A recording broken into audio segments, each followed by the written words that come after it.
We talk plenty on this show about injuries in jiu-jitsu. We do a lot. But today I want to talk about the most injured people in jiu-jitsu, and it's not the grapplers. Who is the most injured person in jiu-jitsu? It's the coaches. Oh, what? Coaches are the most injured people in jiu-jitsu, and here's a statement I'm going to make is that they are the worst at managing their injuries. How dare you? And you know what this does? Please. The shit rolls downhill and it influences their students to also be shit at managing their injuries. It's kind of true. So here's the problem. We know that as you go further down the path with jiu-jitsu, you do accumulate more damage. Yes. It's just a part of it. Any sport, the Part of the longer you're in it, more damage is accrued. Coaches have usually been in it for the longest time in the gym. Yep. Coaches are also sort of often have the most chaotic training practices. They can. Because to be a great coach and to be dedicated to your students and running the business and doing all that, you generally can't be optimizing for your ideal training setup For as well, yourself. You're doing it for the students. right? I mean, and I think all coaches sort of go through this where they're like, oh, like my own training's fallen off a bit.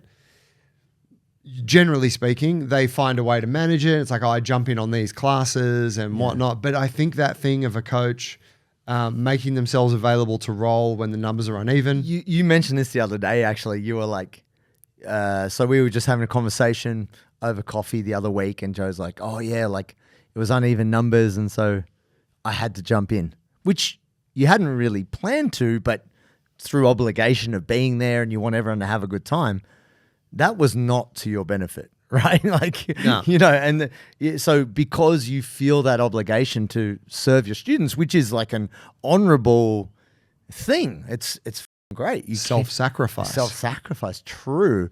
You're doing it for them, but then as a result, your neck might get a bit jacked or you're not properly warmed up and maybe you should be resting at that time, but you don't.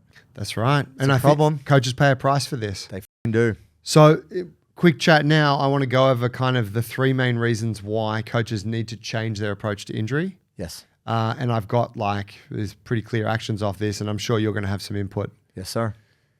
The first one is go and see a physio or a health specialist. Yes. Or whoever that person is that's in your network that deals with biomechanical injuries. Body work. Because you're showing up at jiu-jitsu, and I'm going to talk to you as a student who has been trained by coaches over the years, many coaches who have been carrying injuries. Your students get sick of you talking about your injury that's been dragging on for months and months. Yeah. Your students also like subconsciously feel that you're not able to train with them the way that maybe you once did. Yeah. Right? They want to have a hard role with you. They want to feel like they're being tested by the boss. Yeah. They missed that. But as we've sort of already identified, they also subconsciously take your example as, well, I should just ignore my injuries too. Yeah, this is so tough because I had this with my Russian coach, Efim, you know, like I admired him so much and I still do. Like I look up to him, but this guy is the master of self-abuse. He'd just talk about how he wasn't warm and he's like, yeah, I'll just press this 48 kilo kettlebell. You're like, why? You're a coach. You know that's not good. And you know that's your bad shoulder. But like, you just felt the need to, you know what I mean? Like, it doesn't make sense. And the way I think about it, it's almost like with kids. And I don't have any kids at the moment, but I have my parents and I look up to them. I respect them a lot. But obviously they did the best they could at the time with what they had. But you do copy your parents' behavior. Even if they tell you, eat your vegetables, but then you don't see them eating vegetables, you're like, should I eat my vegetables? It doesn't seem like you do it, man. And really it is monkey see, monkey do in this situation. It's 100% that. Yeah, you can't and this is the beauty of jiu-jitsu is that there is a real, what's the word? There's an equality to jiu-jitsu in that usually, except for maybe some of the big kind of franchise operations, but there is this equality to this is what the coach does, like this is their game and how they do jiu-jitsu, and this is what you're doing. And that's what your coach is teaching you. Yep. It's not like, hey, here's the techniques for you guys, but I do this other more advanced shit. Of course, beginner programs and stuff are going to have beginner techniques, but at a certain point, it's like we're all doing the same jiu-jitsu together. Yeah. But yeah, it's with the injury thing, it's like the coach will tell you, hey, you should you should go and deal with that. And you're like, Well, you're not. Yes, but I think this is a tricky thing. I was speaking to a coach the other day who hurt their knee. They feel it's bad advertising because they weren't wearing their knee brace in class, right? Right. Because they think it's a bad look. Because if someone comes in to sign up for jiu-jitsu and they see that you got a knee brace on, they're like, I don't know if I should be doing this. You know, like we all know it's part of the game. And it's so strange that there's like this, it's like an inherent shame in the game that you get injured. It's like, no, this is full on contact sport and you do cop injuries. And I believe there is a weird self-neglect that is acceptable for coaches because it's in the name of their students. Yeah. But really this is where it's like, you can't help others swim if you're drowning. It's just that simple. So you got to take care of you to be able to be empowered to help others. And here's the basic mass on this go see a physio recommendation is like, you know, it costs you money to go and see a physiotherapist, right? It's going to cost you $125.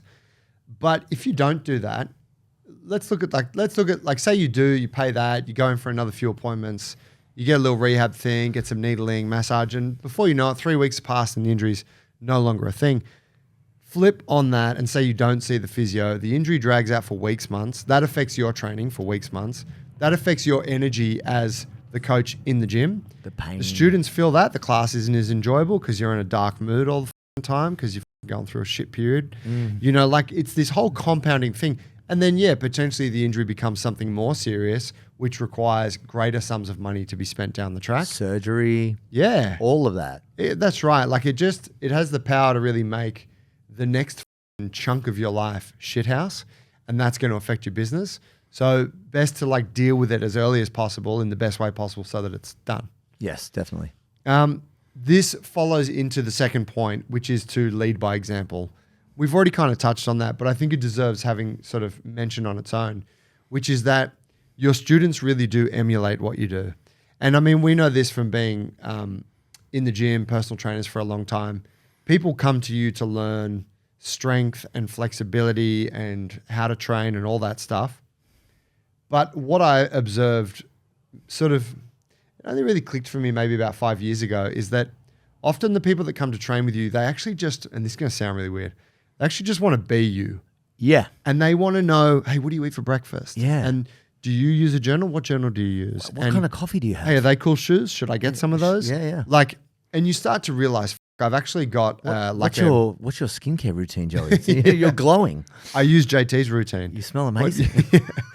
But that's right. Like people are really like, they think you've got your shit together. They think you've worked it all out. Yeah. And so they're like, I want this. Yes. Right. And that's what got them in for the session because that's what you were offering. Now, sure, people are there for jiu-jitsu and all those things, but the coach really does become that person that students will idolize in many ways. And so you are a person of influence and they also want to be great at jiu-jitsu and they want to be confident like you are and they want to be nice and friendly and happy like you are. And so your influence extends well beyond what's being taught right now in the class. And I think the biggest challenge there is that when you're a coach, you do end up spending a bit of social time with your students.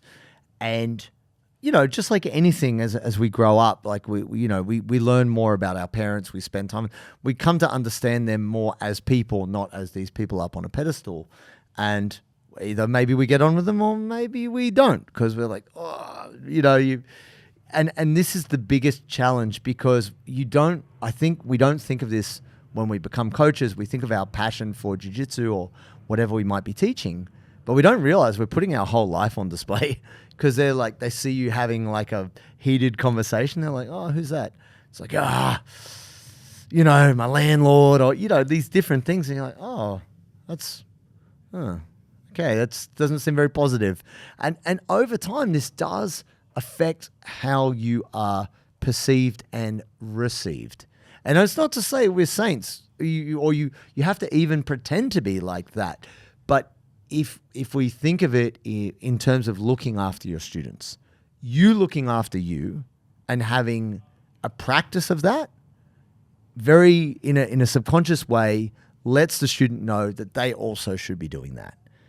Yeah. And if that's not communicated in your behavior, then what the like you're not going to take financial advice from someone who's broke, right? They're just not showing you what you came for. Now, I believe this is a byproduct of commitment to the art. You know, people who just like, they're all about jiu-jitsu. So because they're so all in on jiu-jitsu, they've neglected other aspects of their life. So people are like, wow, they're so wonderful at jiu-jitsu. They must be great at everything else. And that's just not true. But I think, correct me if I'm wrong here, Joe, it wouldn't even take more than, say, 5% of a person's time or effort to start to do this thing of looking after themselves better. No. Like, when we can chat about that after this. But yeah, that's right. It's not a huge ask to just look after yourself, hold yourself to a higher standard, go and see a physio when you feel that shit snap, and to do 10 minutes of rehab work because you're already in the gym anyway. Yeah, you're living there. Right? I think too what we fail to realize is that two parts to this. One, most academy owners aren't happy with the performance of their academy. Most are going to be potentially, depending. Right? I would say most their gym is not at capacity. They're not super stoked with where it's at. So okay, well, by allowing this culture to only become further entrenched, then you're shooting yourself in the foot because your students are copying more injuries and they're not doing anything about it, and they're taking long chunks of time off. Probably more people are cancelling than would have had to have cancelled if they had have dealt with their injuries, right? Yep. But also, I lost my train of thought there. That's right. But my point is that so many benefits come from doing this thing. Yes. Right? And so do the thing. Other part on that I wanted to mention is think of this as an example. Coach has got an injury. Everyone's aware of it. Coach has got a bad elbow.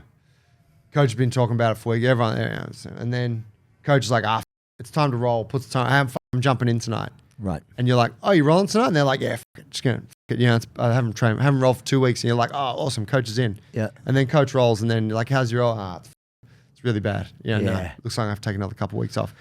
That's cool in the moment. You're like, oh, coach, what a legend. What a tough guy. They're here for it. That's who we are. Yeah. But the other thing it tells you is that coach is really irresponsible when it comes to taking care of themselves. Yeah. It actually communicates both something good and something bad. Yes. And I would say that the juice is not worth the squeeze. They already know you're a tough guy. They already know you're committed to the thing because you show up here every fucking day to teach us. So why not just be responsible? When you go to a commercial gym, there is a very small percentage of people there that actually know what they're doing. Most people are just wasting their time. And this is why we created the Bulletproof for BJJ app. It's so that everyday grapplers like yourself could benefit from our multiple years of experience and not waste time when they go to the gym. So if you like the idea of becoming strong and mobile and being better resistant to injuries on the mats, get the Bulletproof for BJJ app and start following a proven plan in the gym. You get a 14-day free trial and we offer a 100% money-back guarantee. To start the free trial, all you got to do is go to the App Store, search Bulletproof for BJJ and get the app. We will see you on the inside. Yeah, I think it's difficult.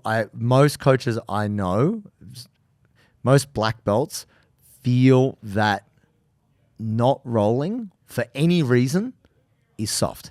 It indicates a lack of commitment to jiu-jitsu. Whatever you say about self-preservation, as if to show that level of weakness that you're human or that you can't roll because you're a black belt, that then hurts your brand as an instructor, as a leader. Yeah. It's a bit soft, Actually, the thing that occurred to me, which was very interesting with Lachlan Giles, actually, after he had done a fair bit of wrestling training with Talgut, and Talgut was our wrestling coach, who was one of the best wrestlers ever out of Uzbekistan, but wrestled for Australia eventually.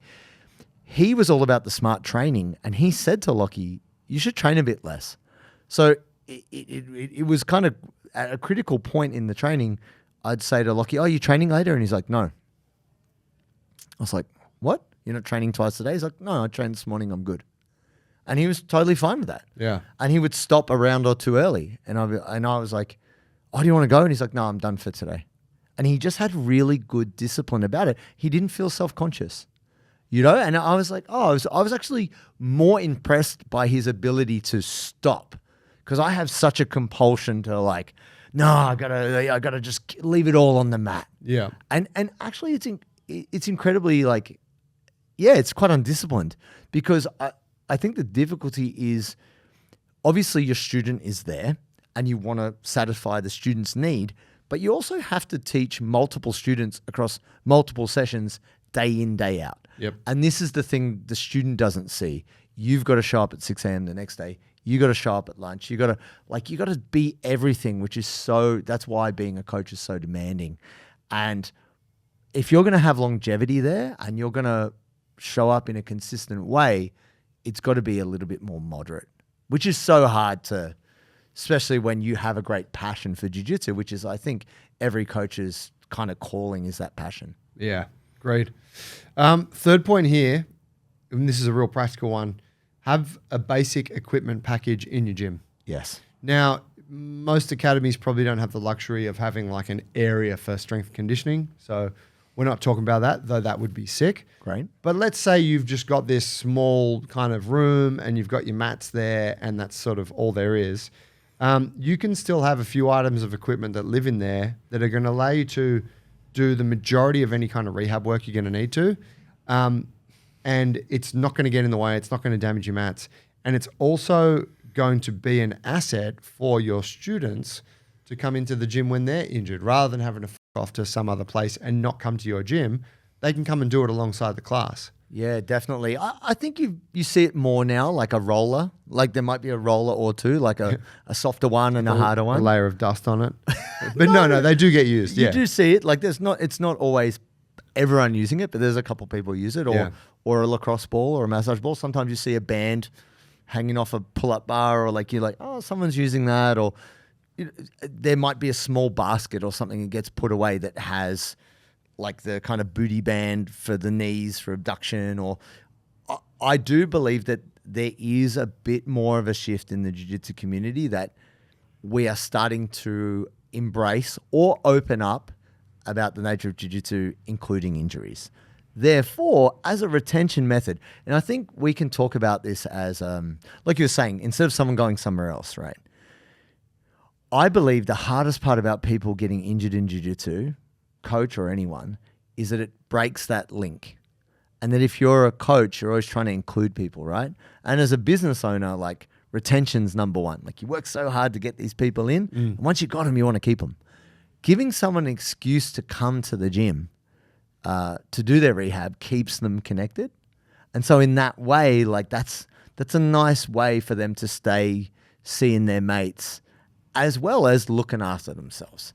And if you say, hey, I'm doing my knee rehab too, come in before class and we'll kind of do it together. Or, I think this idea, it makes people feel less alienated when they get injured, or they feel they're not like, oh, I don't want to show weakness. They're like, oh no, I'm part of the crew now. Yeah. Because without that, the kind of unspoken belief is that, well, I'm only part of this community if I can do jiu-jitsu. As long as I can go hard. Yeah, but if you're not able to, roll, then you're not part of the community. And that's where like, oh, well, I'm not rolling at the moment, so I'll just wait till I can roll again and then I'll go back. Whereas like, no, you can be in this community if you roll, if you want to sit off to the sides and stretch, if you want to do your rehab. Like that's culturally, that's what this is, And so, yeah, like it's you mentioned the retention thing. Most gyms don't have a retention process. Yes. Right? They're not running a report every month of like, who hasn't shown up much in the last few weeks and calling them. Yeah. And so if you're not prepared to do those things, at least by doing something like this, you increase your attention without actually having to get on the phone. Yeah. And it's for some of you out there, you may be aware, if you have a physical job or you work in a factory, they will have like if you get injured at work, they'll maybe put you on light duties. Like it's a return to work method, because they don't want to get sued and they also don't want you to quit.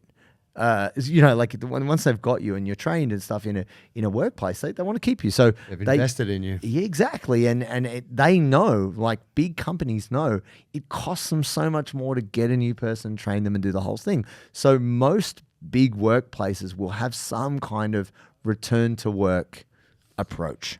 And I think a jiu-jitsu gym, by including just some very cheap and simple things and making space for people to do their rehab at the gym, helps the students stay in touch. And it also just gives permission. The coach is doing it. I'm doing it. We're all in this together. I think that is actually a great move from a coach to be open about it. And then it lets people know that, like, be here. Don't get injured and go away, you know? And I think that's strong. What, just quickly, what would be that ideal gear package for you? I think, yeah, you're going to need probably 1 or 2 rollers, a softer one for the tighter folks and a tougher, spikier one for those who are not. Lacrosse ball. Yep. A variety of bands, like a mini band, a medium band, and a heavier band. Yep. Somewhere to attach the band to on the walls, nice. Yeah, maybe like a little fixture point. Or like pull-up bar off the wall's always good, or doorway as it might be. Pull-up bar would be huge. Ideally. And it sits above the mat, so it's not an issue where people are rolling. It's just mounted on the wall. Because you can also hang off that bad boy. Yeah. You know, there's that too. People love doing pull-ups after class, you know, like just smash it out a little bit, like it's there. Yeah, I think allowing, because I know some gyms, they don't. Like if you're not in the class, then you're meant to stay off the mat. Yeah. So if that is the case, putting a little like corner. You know how it's classically the way in the gym that there's like the ab area. Yeah. You know, that's where you go and you sit and you stretch or do sit-ups or whatever. There's actually huge value in that. And for the best part, I've actually seen this in good powerlifting gyms. They will have an area where you can go do warm-up shit. Yeah. But what's so funny in jiu-jitsu, even though we have this big mat space, oftentimes the space which is not the mat is not conducive to that at all. It's like some really weird cramped that's where the parents sit while they're waiting for their kids to come on. We're all jammed up like, oh, hey, seems like my kid's beating the shit out of your kid. Oh, yeah, oh, lovely. Yeah. You know what I mean? It's true, yeah. There's not like, hey, here's a little warm-up area. So even just, I think, saying to people, hey, if you are injured or, you know, you can go over there. You can use that and no one's going to roll into you or whatever. Yeah. I think that could be good. I would add to that like 3 kettlebells. Oh, yeah. And not particularly heavy ones, but just you know, whatever, like an 8, a 12 and a 16 or something. Or some small dumbbells for just doing some basic shoulder work as well. Yeah. Yeah, I mean, but that all package, very cheap. You could put that together for like less than $200. Yeah. 500 maybe. Well, it depends on where you're getting it. Yeah, true. Timu's got you. And then last point I wanted to mention on this, which was just kind of something that actually came to mind as we were talking about it, which is that you can still coach when you are injured. Yes. This is the thing. It's always, it sucks a little bit, right? Like after I had my ACL surgery, yeah, it sucked to like show up and run a class or whatever, you know, when I'm on crutches or when I basically have to like sit down, I hobble in and then sit down, but you can still do it. Totally fine. And actually it forces you to sharpen other parts of your communication sword because you're like, okay, hey JT, can you take Jonas's back? Okay, now, so what we're looking at, you know, and you start to verbalize more. Yeah. You got a bunch of able-bodied people in your class, use them. I think for a lot of coaches, there's this thing that like, oh, but if I'm unable to do it myself, like the class is going to fall apart. And that is absolutely not the case. It's not true. I think we all have FOMO. It doesn't matter whether you're a coach or not. And we also are probably too self-conscious or judgmental of ourselves that we're like, well, if I can't show the thing, then I'm worthless. Then people will stop believing I have these skills. Well, no, that's really not true. It's just some story we tell ourselves. People know what the you can do. I mean, it's only last week you were all over them, right? And they're probably honestly excited to see you come back. So I think people are supportive. I think the way we talk to ourselves is different to how people might look at us. So your willingness to help and show up even though you're banged up, that is what people care about. You are showing your care for them by being there, even if you're not at your full capacity. I think that buys coaches all the goodwill in the world, which gives you time to come back. Yeah, spot on. There it is, fam. If you are a coach and you're like, fucking hell, this is me. It hurts. And you busted up and you want some help with that, we would be happy to give you some help for free. Get in touch with us, Joey at Bulletproof For BJJ or JT at bulletproofforbjj.com. Flick us an email, copy us both in, and let's have a chat about how we can help you to fix your injury, lead by example, and change the culture of rehab at your gym. Happy to help.